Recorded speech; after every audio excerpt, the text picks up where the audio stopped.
You are listening to Revealing Real Estate Podcast, where we dive into getting over your fear of taking risk in real estate and making money while you sleep. I'm Nico Pedizano, your host and real estate guru with over 20 years of experience. It's time to get real. All right, we have a wonderful guest on our show today. You guys don't know what hustle is until you hear this guy's story. And this is a real true success story of a gentleman who truly believed as a child that he wanted something and really did what he needed to do to go after it at a very young age. And I'm going to tell you a story about him that I'm going to remember. But let me just welcome our special guest, who's well known in our community with a successful record of delivering positive results in Woodbridge. He has received many awards for his active community service, including the 2018 York Region Man of Honor Award in the Special Achievement category, the 2017 City of Vaughan Volunteer Recognition Award, and the 3 Vaughan Volunteer Society Award. And he is committed to being responsive, reliable, and accessible. Welcome to the show, Adriano Volpentesta.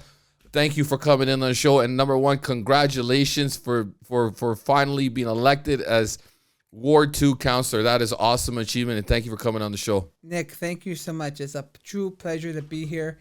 It's a Vaughantastic honor, and I want to say thank you for the invitation. I'm looking forward to this. You created that, slogan, the Vaughantastic. I remember following you on Instagram, and it's such a good, beautiful tag word, keyword, Vaughantastic. I see you say it in your speeches, especially when you're in front of council. And I just want to say, you know, it's a pleasure to have you on because I've been following your story for a very long time. I remember back in 2004 when I bought my first house, you were door knocking, helping. I forgot who the other candidate was that you were helping run for councilor at the time. And you were backing him up. And you were in the Sonoma Heights area. Oh my God. Yeah, and you were door knocking with him and you were campaigning within that area to help him promote there. But we'll get to that story. It's just a story that I remember about you. And we're talking 20 years ago. And I remember for a very long time you've been campaigning. I've seen your signs out there. And I was like, who's this guy, Adriano Volpentesta? And then, you know, social media, I think, was a really huge component for your success Absolutely. And your growth. How did this all start for you? Where did your passions, get driven from? So first of all, growing up in Vaughan has been the blessing of my life. The success of its people socially, culturally, economically, it's always been my motivation and my inspiration my entire life. And growing up, it's been an incredible city. And when I was younger, playing sports, hockey, soccer, at our school graduations, I used to like watching the individuals do speeches. So I used to like to listen to them, but I didn't know exactly who they were. So in grade 7, we did the York Region Water for Tomorrow program, and we heard all those names of former members of council. Some of my colleagues say, like Gino Rosati and Mario Ferry.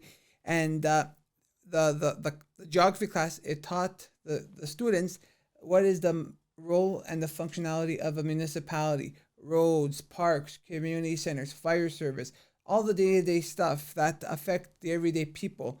And from that day forward, in Miss Candido's class in grade 7, I said, one day I want to serve the people of Vaughan. And it's been a 22-year lifetime commitment to the people of Ward 2 in our incredible city. And that is great, and thankful to your teacher, right? That pushed you and directed you and educated you the right way. Right? I'm sure you're giving her big brownies right now. You know what?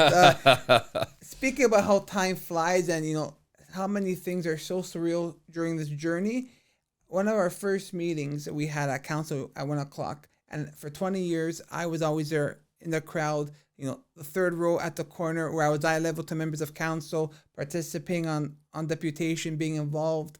And I came out from the back to sit down. I sat down and usually it's empty, but 1/3 of the section was full, like you're at the hockey game.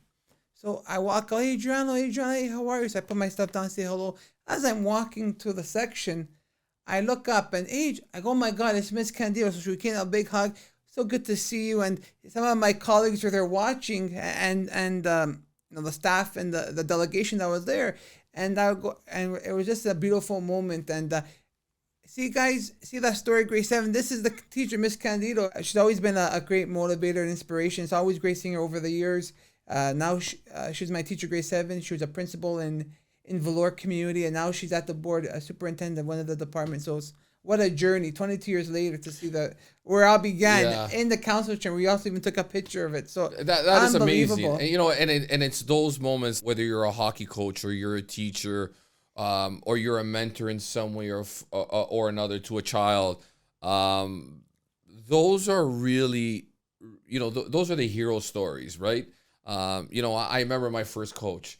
I talk a lot about it with my son who's in hockey, making sure that I align him with the right coach, just because there is such an influence that teachers and coaches and mentors, people out there within that service that can help somebody become successful within their life by just giving them the right encouragement or the right belief in that particular person. And it shows today that as long as you dream big and you just go for the stars, man, you can put wonderful smiles on people's faces by just believing in somebody.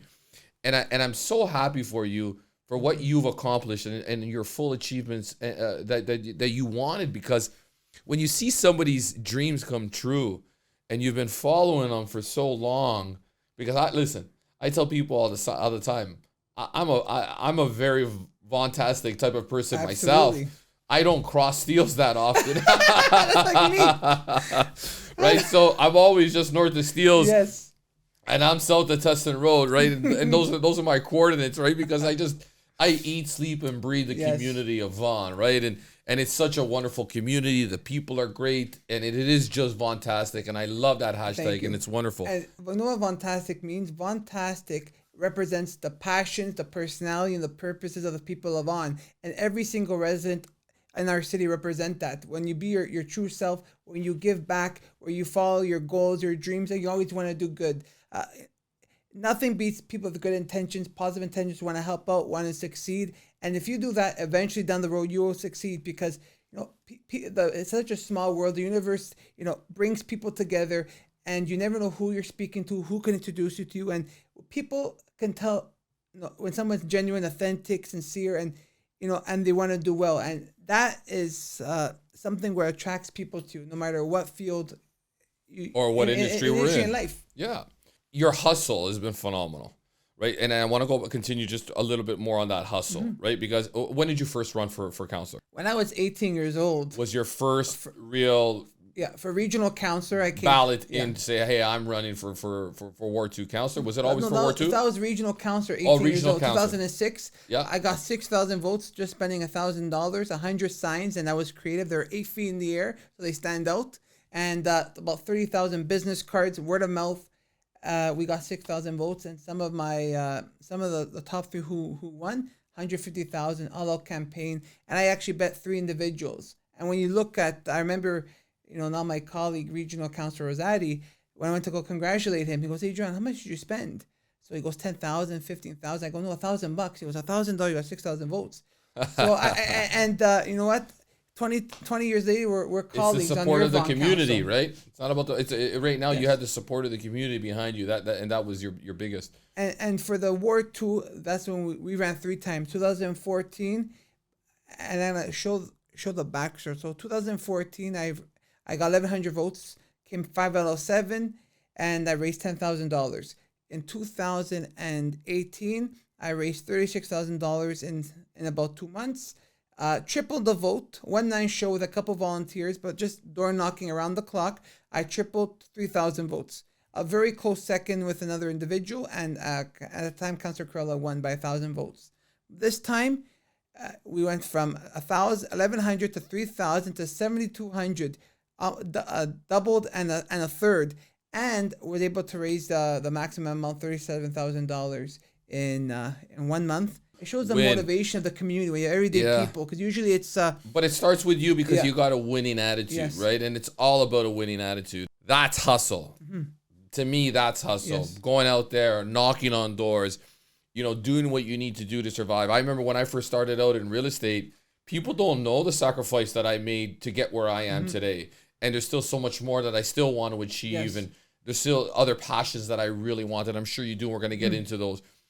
But that's where it starts from the roots, right? You got to plant that seed. You got to water it. It's got to grow, and then you got to keep working at it. I'm sure, when you first were door knocking, before you sold your first couple homes, you probably have to introduce yourself, who you are, what you do, why.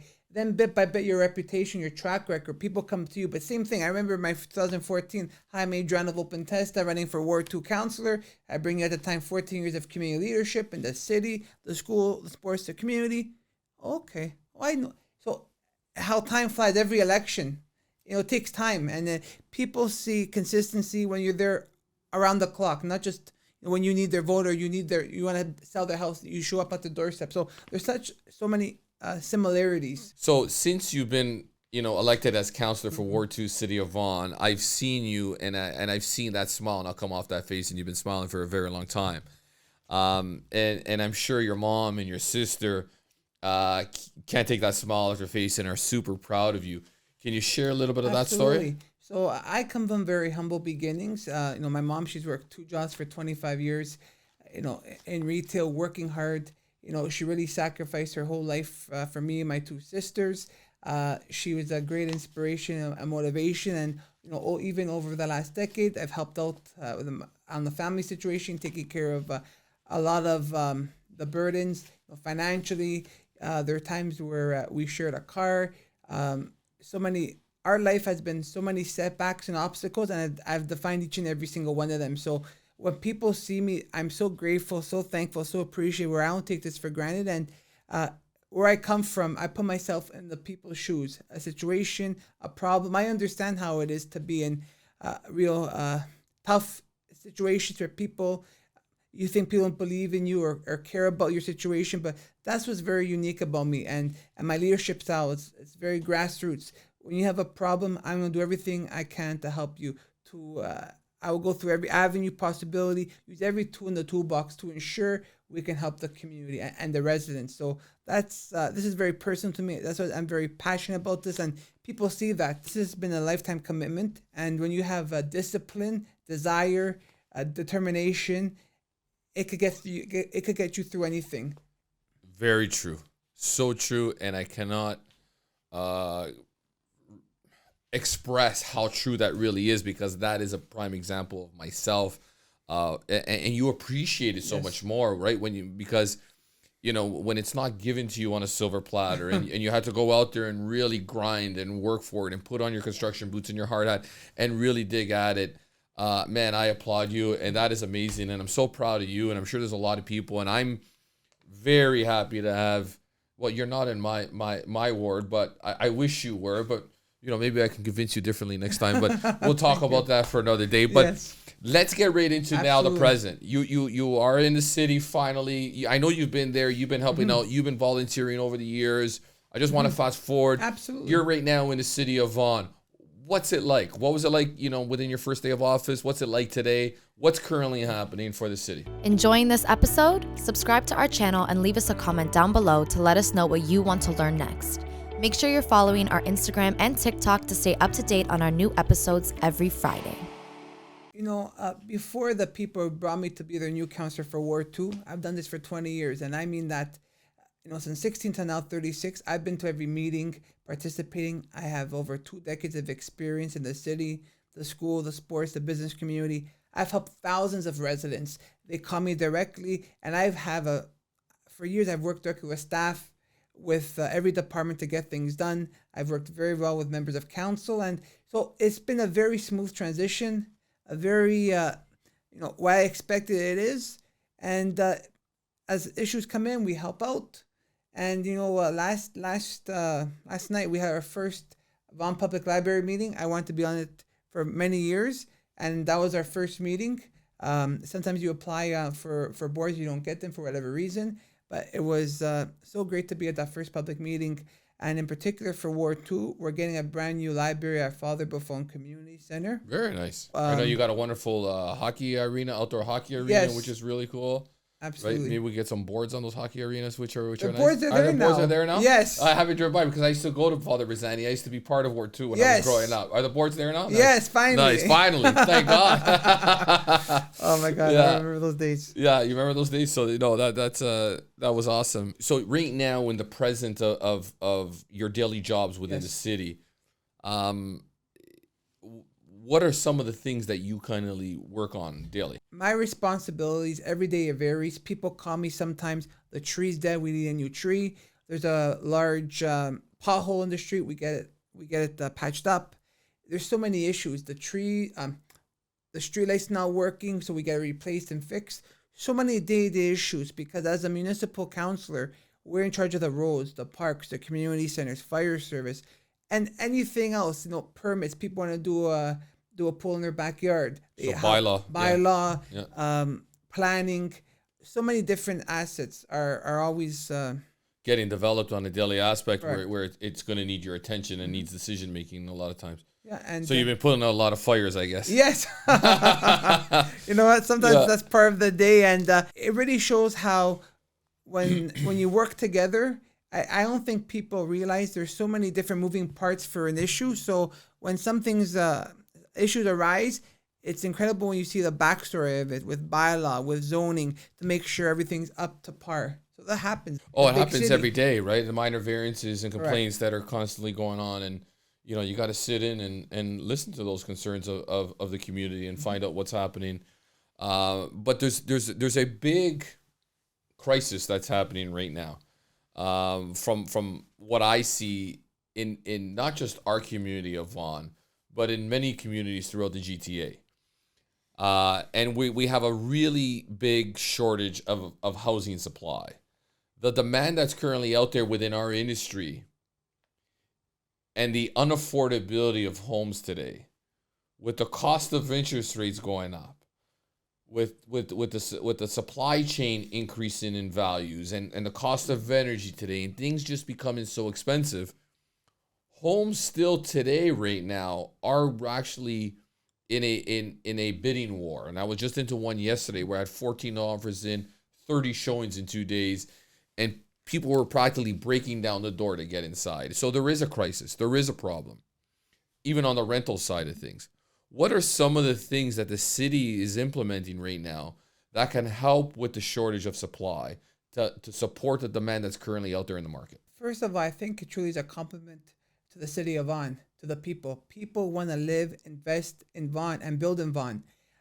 Just last week at our council meeting, the city of Vaughan, we signed the pledge that the provincial government wanted for homes. So we are committed to approving 42,000 units over the next 10 years, various different homes, semis, townhomes, condos, a whole variety, so everybody has a chance to move to live in Vaughan. But I hear you say that there's a crisis, but part of the other part of the story is that, for example, we're committed to 42,000 units built by 2031. The city of Vaughan already has about 17,000 units already approved on the books, meaning if you're a builder, a developer, you can start selling them tomorrow. But sometimes some people in the development industry, they've been sitting on that inventory, which is adding a negative effect to what you're seeing. A downward spiral towards that, which is creating a bigger problem on the resale side of things. Yes. Because if we have new home starts, that'll help support it and the flux of new buyers that'll come in because they take a big share of the market. Yes. But what I think would happen was that because of the values of these homes actually dropped, the builders stopped. Right? Because now we got a lot of development charges that come in through the city, right? Those are big costs. You got your levies and you got a whole bunch of associated fees that are going to go towards to the city on top of the construction cost to develop that lot. There's major components there that they want to be profitable, and they don't want to be in. They're not in business to lose money. Exactly. Majority don't want to, right? I must say, Nick, the development charges, those are charges those development charges are used to build in a new subdivision. Those development charges are built for the community center, for roads, for the underground sewage, all those kind of community investments that come with growth. So it's a balancing act. I understand that things are getting expensive, but it's just a balancing act where we have to work together somehow, and it's more than just the city of Vaughan or York Region, but it's has to do with the provincial government as well. Of course. So there's two sides to that story, but I understand the frustration because a lot of it goes into the final price for the people who are buying the homes, especially in the new development. But Correct. it's a balancing act, but those development charges are critical because those are what pays for the big cost ahead of time, and the property tax pays for the maintenance of it. So you said we got an average of 17,000 permits ready to get distributed right now or have been approved for startup. Correct. You said there's 42,000 homes to be approved within the next 10 years. In the next 10 years. I don't think that's going to be enough to support what's out there. And I think, when we talk about the provincial government and Doug Ford wanting to release the Greenbelt parcels of land, I think it's Bill 23, I believe. Bill 23, there's been a lot of speculation, which you've been hearing in the news the last year. But what I'm just going to be focused on, which is true fact, is that Bill 23. Bill 23 has added a dimension where if you go to the LPAT, is very heavily in favor of the developer. Also, part of Bill 23 is that they want to reduce, and they have reduced the development charges by about 30%. Correct. So that has a big implication to all the municipalities, because if you're going to build, a condo, 100 units, and it's 100,000 per unit development charges, that's $10 million. Mm-hmm. Now, with the Ford government, this provincial government, you're reducing it by a third. So if you're a developer, instead of paying $10 million development charges, you're paying about $7 million, give or take. So that $3 million is a real shortfall. Is it fair or right to have the everyday person use their property tax to pay for that shortfall? It doesn't make sense. It's the province said they're going to make us whole if there's ever any loss of money, but we haven't seen that yet. And there's been a lot of planners in the GTA, I think representing about 81% of the planning community professions across the board. They're saying that this is a real negative impact. So the government hasn't told us yet how they're going to do it, but that Bill 23 has changed the game, because not only that, if you want to build a condo, if you allow 8 stories, the official plan says 8 stories. The builder's coming, he wants to do 18.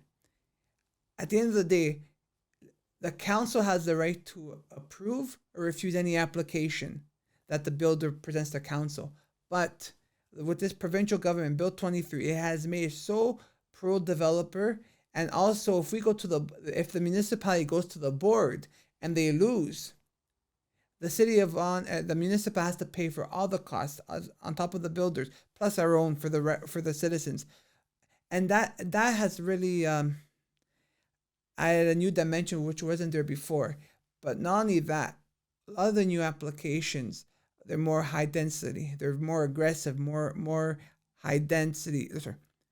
A lot of the new applications we've been seeing, especially this term of council, they've been extremely aggressive, intense, and high density, where they're going double, triple the official plan. And so, not just the will of the elected Vaughan Council to the residents, but our planning staff, our professionals. When these applications come with amendments, they're following the Places to Grow Act, the Greenbelt Act, Bill 23, York Region growth. So there's so many factors.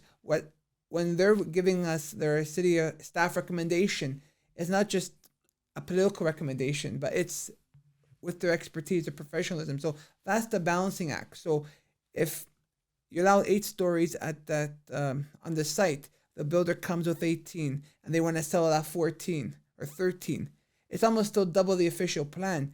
But the tough reality is that if you go to the board, the municipality will lose and they'll get more than what they asked for. So that is a real challenging, tough decision, tough situation. Lots of municipal councils are in the GTA in particular. So that's a real issue. So my belief is always try to work with the community, with the applicant, with the builder, and to try to work together to a positive solution. Sometimes it's reducing the stories, the height, adding, sturdy architectural design, having the applicant help out with a community benefit if it's, there's an old park. Part of the negotiations, try to build a new park. You always have to be positive and creative and work together, because when it goes to the board, it's extremely tough for the community to win, the residents to win, because at the provincial, the LPAT, all they're looking at is pure numbers. They're not looking at, this area has been in for 50 years. So we've been going. This has been great. This has been wonderful. We're gonna try to wrap this up right now. What's your position on the future of Vaughan? Where are we at? What do you think is gonna happen? Vaughan is a world-class city. We're a global destination. We're a city of distinction, where we see the very best in people. We're a city that's thriving, that's achieving, that we have incredible business leaders in our city. We have Vaughan residents who are leaders in every industry, and they put Vaughan on the world stage. For example, talking about growth, Ward 2 has 50% of the employment land. City of Vaughan is the largest employer in York Region. City of Vaughan has the most future employment lands along the 400, in particular in Ward 2, the Vaughan Enterprise Zone. We have arguably the most lowest taxes. We have incredible commercial and industrial growth, which will help reduce the burden on the taxpayers, on the residential taxpayers. We're a city with incredible things. We have a hospital. We have the subway. We have the 427. We have a 900-acre park in Maple. We're a thriving city, and this truly is a testament to the people of Vaughan who have built this city, the real people that have built this city to what it is today. When we're at these public meetings, it means so much. It really touches the hearts, because we have people saying, I want to move to Vaughan. We move from other places because we love Vaughan. It's a safe city. It's an inclusive city. It is a pro-business. It is an enormously generous city. The generosity of our people, it's second to none. The amount of millions that are donated to incredible charities every year, it is inspiring. And it's not just, I always say, how big of a check you can write, how many zeros, but it's the good intentions. The people of Vaughan across our city, they give their time, their efforts, their expertise, their skills. They always want to give back. I love when people are always ready, a neighbor, a small, how can I help? How can I help? I'm almost jumping up in the air. How can I help the community? And your family as well, the OP team, you guys give so much to the community. And that's what I love. If it's Thanksgiving turkey drives, if it's pies at Easter, if it's even during the pandemic, you guys were going door to door collecting food for the Vaughan Food Bank. That speaks volumes of the true principles and the values of our residents and of our small business community, really embracing our Vaughan values in action. And that is the most important, because in life, you have to give back, you have to share your blessings, and the more successful, the more you achieve, the greater, a sense of duty to give back. And you're a real thank you. A testament to that. And I want to say thank you on behalf of the people of Ward 2 and our city. Thank you very much. I cannot add to that. I am going to end this show with that finished off. That was phenomenal. That was great. You are Vaughantastic, buddy. It is a pleasure to have you on. I hope to have you again. Absolutely. You were doing such a great job for our city. And it's important that you continue such great work. And I hope that you get reelected, because you deserve it. The city deserves you. And you've done so much for this community and will continue to do for this community. And you deserve everything that you're aspiring to be. And I wish you all the best success. Continue moving forward. Thank you from the bottom of my heart. And let's have a fantastic weekend. Looking to buy or sell? Call a team you can trust. Don't believe me? Our Google reviews say it all. Put us on your lawn, your house will be gone. TheOPteam.com.